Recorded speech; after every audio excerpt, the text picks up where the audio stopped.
میرے نبی، میرے محبوب صلی اللہ علیہ وسلم، میرے آقا، میرے دل نشیں، میرے مہجبی، میرے محبوب رب العالمین کی سیرت کا آغاز تمام اصولوں سے ہٹ کر ہے۔ میرے نبی کی سیرت کا آغاز بھی سب سے نرالا ہے، میرے کملی والے کی سیرت کا اختتام بھی سب سے اعلیٰ ہے۔ آغاز اس لیے سب سے اعلیٰ ہے کہ آدم علیہ السلام سے بھی 70,000 سال پہلے اللہ نے اپنے محبوب کے نور کو پیدا کیا، اور اختتام اس طرح سے سب سے اعلیٰ ہے کہ قیامت کے دن ہی نہیں بلکہ جنت میں بھی شریعت محمدی کا راج ہوگا۔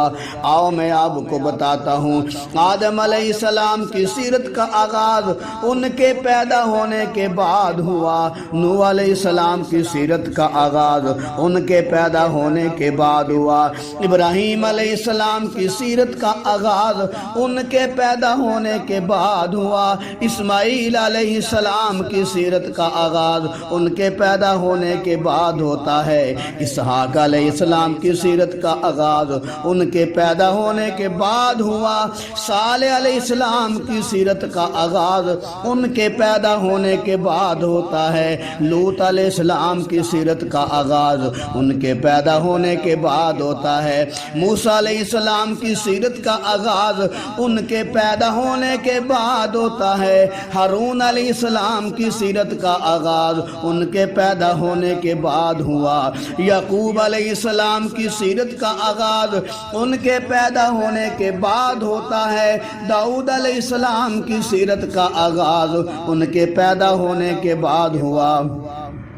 ایوب علیہ السلام کی سیرت کا آغاز ان کے پیدا ہونے کے بعد ہوتا ہے، یوشع علیہ السلام کی سیرت کا آغاز ان کے پیدا ہونے کے بعد ہوا، دانیال علیہ السلام کی سیرت کا آغاز ان کے پیدا ہونے کے بعد ہوتا ہے، الیاس علیہ السلام کی سیرت کا آغاز ان کے پیدا ہونے کے بعد ہوتا ہے، یوسف علیہ السلام کی سیرت کا آغاز ان کے پیدا ہونے کے بعد ہوا، یحییٰ علیہ السلام کی سیرت کا آغاز ان کے پیدا ہونے کے بعد ہوتا ہے، عیسیٰ علیہ السلام کی سیرت کا آغاز ان کے پیدا ہونے کے بعد ہوا، مگر میں قربان محمد کی شان پر ان کی سیرت کا آغاز ان کی ولادت سے پہلے ہو چکا تھا۔